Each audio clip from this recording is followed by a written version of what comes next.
First of all, I just want to say what an honor it is to come here. You know, a lot of times you get to be an old geezer like me and you go to speaking engagements. Some of them get a little dry. I love talking with patients because this is the reason you go into medicine, is to talk to the people that you want to partner with and work with. And I think it is a partnership. So it's such a pleasure to come here. This is the highlight of the day, and I really thank you for letting me get up here. I know I only have 8 hours, so I'm really going to try to keep it brief so we can all, just cook right along.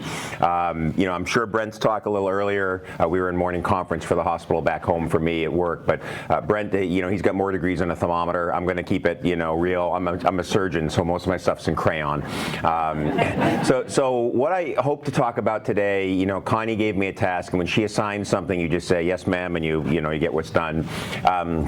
Surgical decision making, to me, as a surgeon, is one of the most important things I think that we do. And I have done this now for almost 25 years, and I found that certain common things come up which are very basic and very straightforward for me because I do it every day, but for many families it's their first rodeo, and it can be very intimidating, it can be very challenging. Even people who have had, for example, in the CCM community that have multiple CCMs or it's familial, it's different when it's their kid or their spouse or someone, themselves, and something changes. And so what I thought I would try to do today, and this is a question and answer session, right? So please yell at me. I've been married 30 years. I'm good used to being yelled at.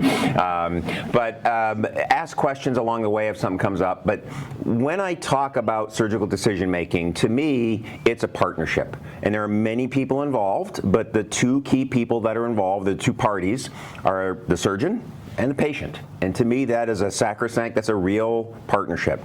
And so I thought I would sort of walk through this the way that many of my patients experience it, and sort of give some of the tips that go into both how we make surgical decisions from the doctor side, us nerds, and then from the patient side, some of the things that I think I see. Because one of the great things about these advocacy groups is not just, hopefully, if we're helpful and we learn something together in the room here today, but then you folks go out and you talk to the other people in the group, other people that are newly diagnosed with CCM, and you help them, right? I mean, that's another great purpose separate from helping each other in here. So I'm going to try to walk through it in that regard, sort of as a timeline, and then along the way fire some questions at the end. I'll leave it open to sort of get peppered if that's okay with everybody. So the first thing that happens in surgical decision making is something is found, right? I mean, no one just walks in the doctor's office saying, well, gee, can you scan me all over and see if there's something going on? There's a reason. And so it almost always starts with the patient, right? The vast minority of patients come into the emergency room and get surgery that day, right? Most people find it because of another reason. They've had a headache, they've had a seizure, they have a family history. It's rarely the emergency department. And so what I tell families is at some point it starts, right? The journey starts. I've got a diagnosis of a CCM. I've found it for whatever reason. I've had a seizure, I've had a headache, I've had a scan, something's there. And in that guide, as it starts out, somewhere along the line, the first question comes up is there a need for surgery? And so what I tell families is that the first thing you should do once you've sort of dealt with the idea of I've got a diagnosis, I have a CCM, is what is your question? Right? I really feel that too many people just come in like, I have a CCM, I need to see a doctor. And they don't really think about why are they going to spend all this time and money and effort to go see some nerd in pajamas and a surgeon. And so I think a very good thing, just as a family, without doctor talk, without spy talk, is what do I want out of this visit? Maybe it's just information. Maybe I want to understand, what is this thing? What is the part of the brain that's involved? What is the function of where this thing is or where they are? And what are we going to do about it, right? Those are the big three questions I always hear from patients in one form or another. What is this thing?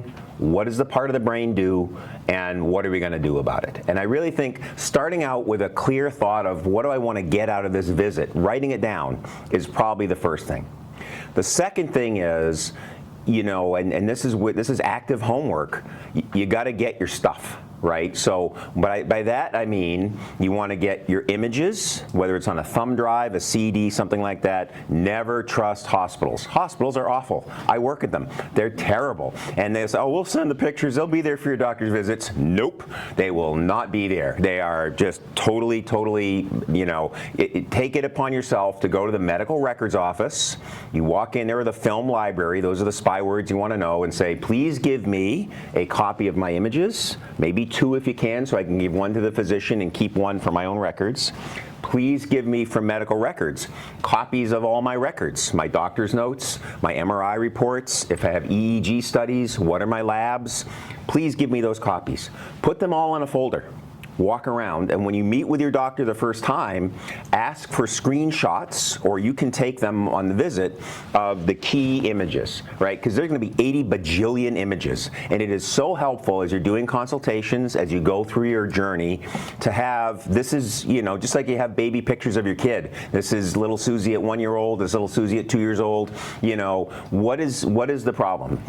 It is, you can just see the families that have talked to people in the Alliance or that have an experience with this, and they come in and they go, well, this is my records, you know, here are the films, here are the records, and this is the problem right here. My question is, you know, I have seizures, this hurts my head, you know, what can we do to make that better? So what is your question? Get your records. That's step 2.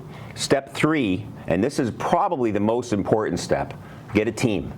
Right? You can't do this alone. Nobody, this is unfair to put on anybody. And as good as you are, and as attentive as you are, the best people I see is when that Zoom screen lights up for a visit and it looks like Hollywood Squares. That's an old TV show. You're probably too young to know what that is. But you know, this is my mom, this is my dad, this is my sister. I've got, you know, Aunt Methuselah who came in from Wisconsin. You know, you have a caregiver team, because whether it's in pediatrics, the child, for me, when one of my kids was sick and in the hospital, you can't think straight, right? No matter how much you try, and the doctors, you know, we all use big words. We like to impress people, like big Harvard professor. It's the flamduzinator and the occipital flabby-doo, right? You know, the spy talk kills me. So the more you have a set of ears, a note taker, someone who is with you as your partner, that is a little more dispassionate, not that they don't care about you or care about your family, but you want your scribe, you want your wingman, you want your person that is going to help navigate this process with you.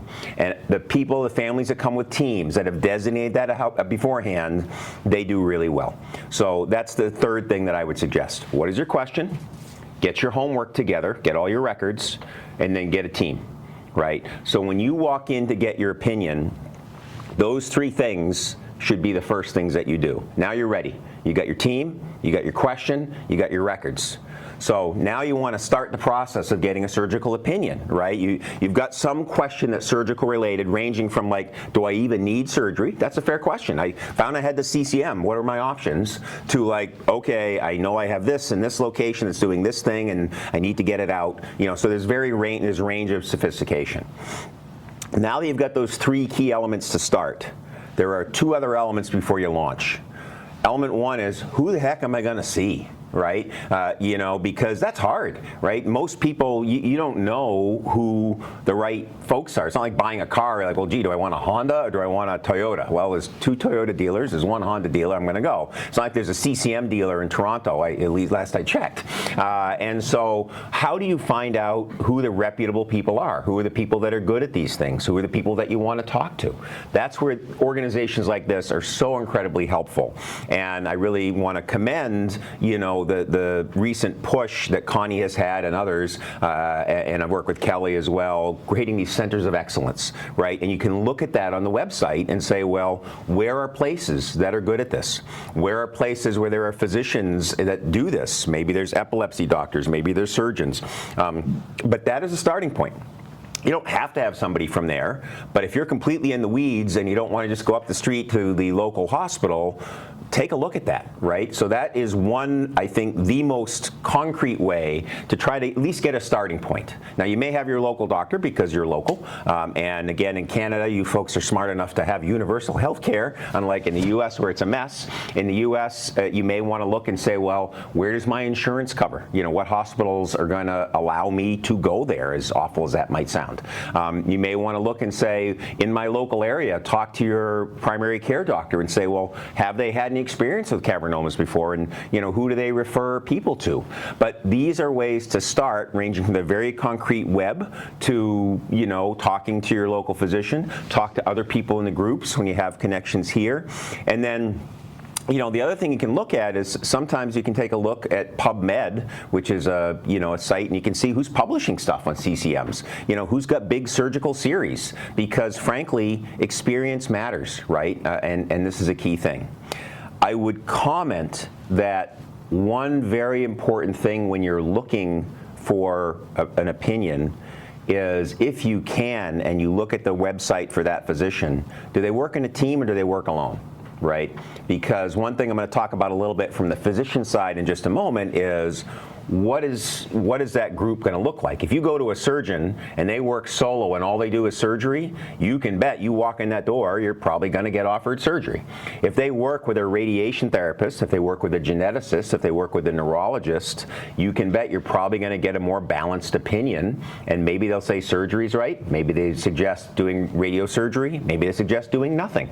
So you really want to, as you look at your people, get a sense, both the geography, you know, where do they live, you know, is it covered by insurance, but also the topography, the lay of the land, who are the people that they work with. And if you got a solo, you know, gunslinger, that might be a little scary, because you really want to, in my opinion, data shows that with these complex vascular malformations, a multidisciplinary team is better than a solo shooter. So those are my pieces of advice before you even walk in the door. I would say, from a practical standpoint, at least in the US, getting a surgical opinion falls into two big cohorts. You got your online general, give me a letter type response, and you've got your personal visit. And so at Children's, we offer both. So some families are sort of, you know, it's like applying to colleges now in the U.S. where you tick every box, and I'm going to get every doctor in the world to give me an opinion. And so there are online things where you submit your films and records. They usually cost several $100s, and you can get a formal opinion that's written. To me, the advantage of those are if you are on the fence or you really want a second opinion, but you don't have the time or the money to schlep a lot of places, and they can give you a little written report, and you can carry that around. It's called a Grand Rounds or Second Opinion. They have these sort of online services, and usually you can find them for a specific hospital. So that is one route to look at for an opinion that's a formal written opinion. The other is to go see somebody, and that's the more typical classic one that you set up.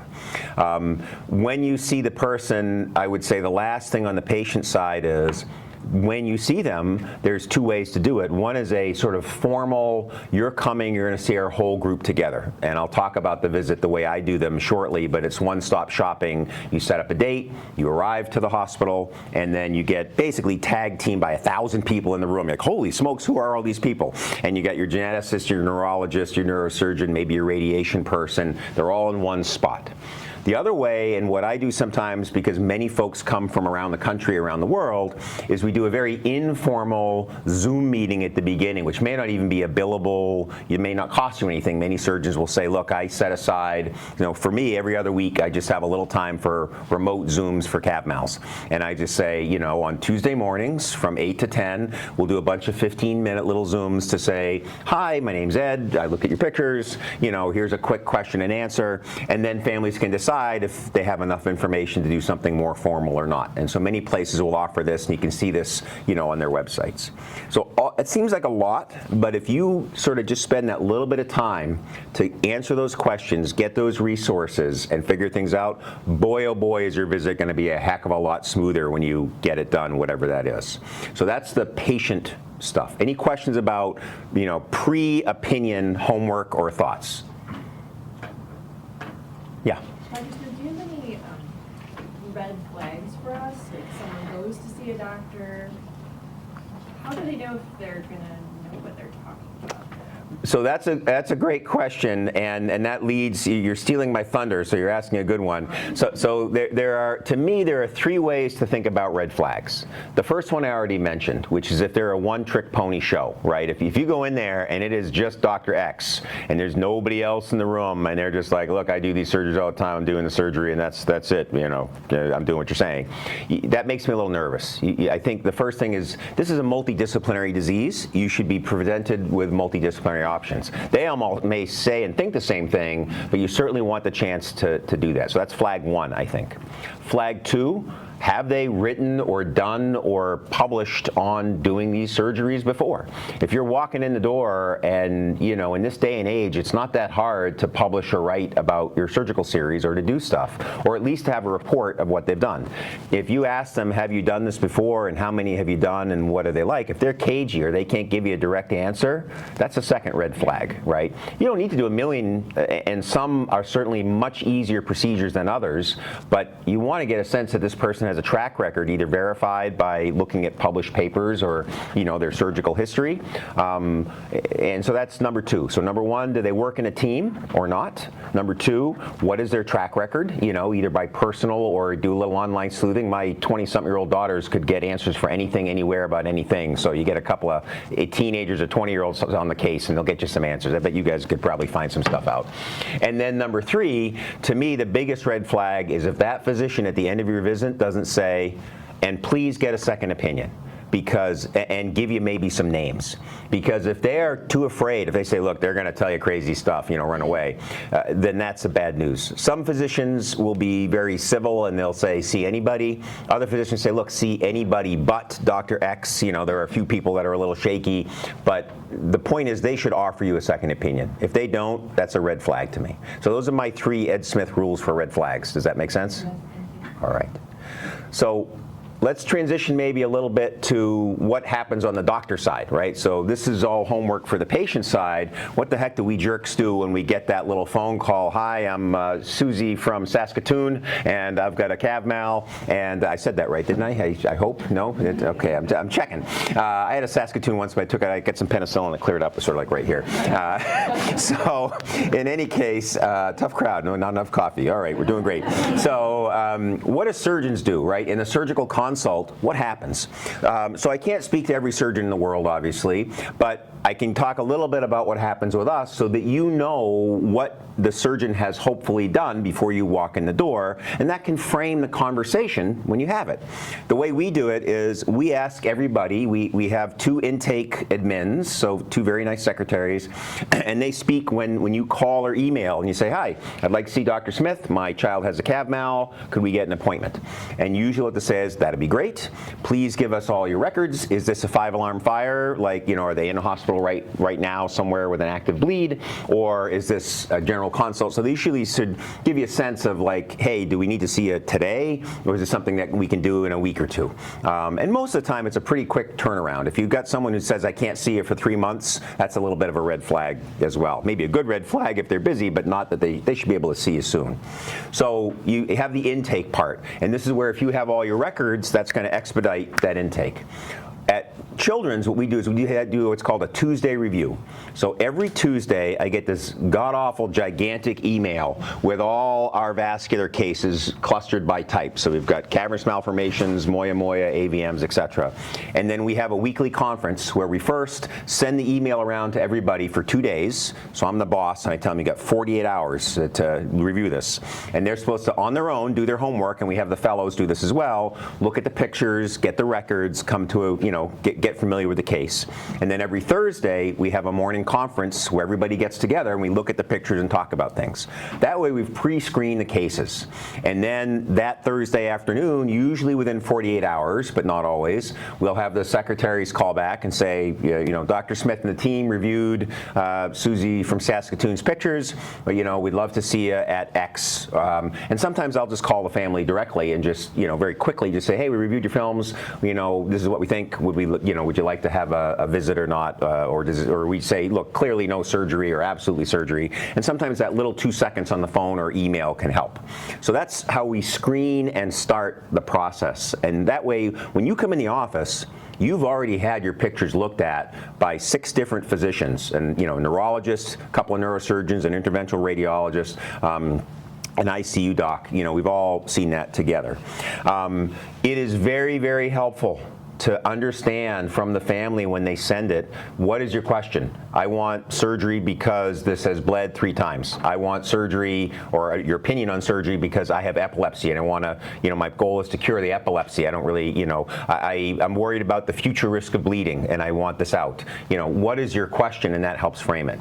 So that's all the stuff that we do, before you walk in the door. I would say that leads finally to the visit. And when I see families, my first goal hopefully is try to put them at ease a little bit, right? Nobody likes to see a neurosurgeon, not my prom date, not my wife, nobody, they all kind of, oh geez, look at that guy in the pajamas. We're scary. And so really, honestly, in terms of the surgical consult, if you're asking what happens, I try to, get to know them a little bit, ask what's going on, get a sense as to what's what, but I really try to drill down to what their questions are. And almost always we lead with that, what is this? What's the part of the brain? What are we going to do about it? My goal in a surgical consultation, especially if we're doing it live or Zoom, is to have other people on the screen or in the room, if we can, so that you can hear from the neurologist. We have Dr. Lehman, our epilepsy and stroke neurology person, with us, at every visit. I'll have our nurse practitioner. We'll have the ICU team. I'll have typically one of the other surgeons or radiation folks, if that's a question. So I'll have, Alfred in the room. They're all there. And, what I try to do is to first flesh out, what is the question? What is your goal of surgery? And if there's one thing you should take away from a visit, the first thing should be, in my opinion, if we're talking about surgery, you should be able to walk out of that room at the end of the visit and say, what are the goals of the surgery? Because those goals are going to be different. It isn't just take it out, right? The goals might be take it all out if we can to reduce the risk of bleeding, take out some of it if we can to reduce mass or pressure on the brain, treat the epilepsy. Maybe we don't care as much about the lesion. Maybe it's more about stopping the seizures, because that's what's giving you problems. But if you don't walk out of the room and say, okay, Dr. Smith recommended surgery, this is the goal of the surgery, then I have failed in that visit, because if you're going to cut into somebody's head, you darn well better have a reason for what that is. So that's number one, is the goal. The second thing, after you've defined what the goal is and what is success, what is a failure, what are we going to do, is how are we going to achieve that goal? So first is the what, the why, why are we doing surgery? The second is the method. How the heck are we going to do it? And when you talk about surgery, honestly, there are really 2 biggies and 1 back door. So the real biggie is surgery, right? You cut into the head and you remove a malformation. And some of you here have had surgery, you know what that's like. But it is an open procedure ranging from so-called minimally invasive to maximally invasive, whatever it is a surgical procedure. That's number 1. Number 2 is radiosurgery, right? That is, again, there's a million different ways to phrase it. It is using radiation to essentially cause the equivalent of like a sunburn. And I don't know, for any of you, if you had sunburns, maybe not so much up in Canada as much as in the US. It's a little darker and snowier up here. But the idea is it thickens up the skin when you get a sunburn, and eventually that skin thickens up and sloughs off and creates this little bubble of yuck. Well, you want to use that in a good way for cavernous malformation, because it thickens it up and all the cells kind of toughen up and they clog off the blood vessels, and that kills off the malformation. So that's radiation. And then the third, which is evolving now, is this idea of laser, right? Sounds really cool. You got to go pew pew whenever you talk about it. LIT, or laser interstitial therapy. That's this idea of taking this little tiny fiber, putting it in somewhere and zapping it.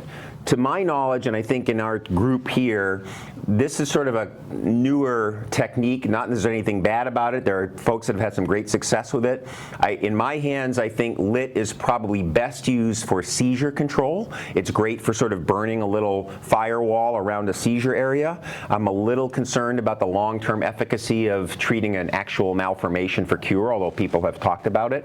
So that's, I think, a TBD, to be determined. But just so you know the lay of the land and the questions to ask: open surgery, radiation, maybe lit. And I would put those as a ballpark and say, do you do these? What do you offer them? What do you think is best for me? Because that's what you got to choose from. So question one is why are we doing this surgery? Question two is, what are the options that I've got?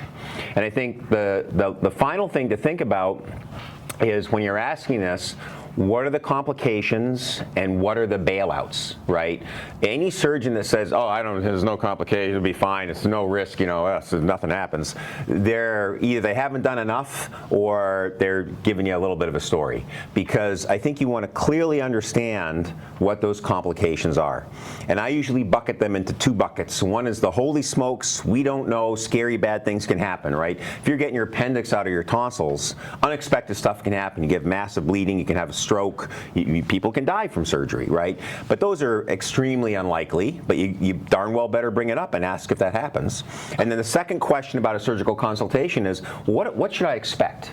And what I usually tell families is, look, the most common things are going to be the high price of real estate where your cavernous malformation is. If your cavernous malformation is in the vision cortex, you're going to have a visual field cut probably, right? Is that worth it to you? And you want to ask, well, what does that mean? Does that affect my driving? How long is that going to be around? Is it permanent? What are your odds? How often does this happen? What about seizures? If I didn't have seizures before, could surgery cause seizures? If I do have seizures, what is the likelihood that doing surgery is going to get the seizures better? And be specific about what your surgeon thinks success looks like. If your impression is, I want every last bit of hemocyte and removed, the little, tattoo around these malformations, and the surgeon says, look, I don't think we need to do this for your particular case because of X, Y, or Z. If you have that conversation pre-surgery, great. If post-surgery you wake up or your child wakes up and there's a big ring of hemocyte in there and then there's a conflict after, that's potentially, what can I expect? And then what are your goals for success? What do we as a partnership, doctors and patients, think that is going to be a good success from my surgery? And then the last thing to talk about is recovery, right? I need to know what's going to happen after. And I usually divide my recovery folks up into three parts. So part one is, what is the hospitalization? And we have little videos online if you want to put yourself to sleep. It's like a couple of melatonin and a glass of red wine. But, it really walks through. Here's what happens. Like, you walk in the hospital and then you go here to pre-op and then you go to sleep. Who's doing the surgery? You might want to ask that. It darn well better be the surgeon. I mean, for me, yes, I have a fellow, but I'm there for every case from start to finish, and I try to treat the kids like they're my own kids. You don't want some medical student in there like, Google, hey, Google, where is the thalamus.com, And so you want to ask, who's in there? What are you using? How long is the surgery going to be? Is it going to be 3 hours? Is it going to be 6 hours?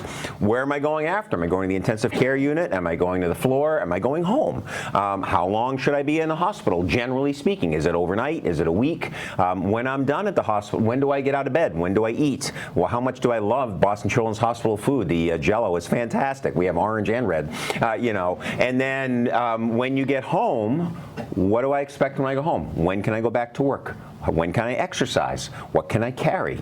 These are the kind of questions that, again, the more you clarify ahead of time, in my opinion, the less anxiety there is about the process. And every doctor should say, look, strange things can happen. This can be unexpected. You never know. But I find, again, everyone's going to be anxious when you're dealing with surgery, right? But the biggest anxiety comes from not knowing, in my opinion. If you're able to clearly articulate in regular words without a bunch of spy talk Harvard juice of just like, look, your head's going to hurt, you're going to throw up, you're going to feel yucky for a couple of days. For my patients, tell them, look, you're too young, but it's open bar. We'll get you, a couple of medicines in you.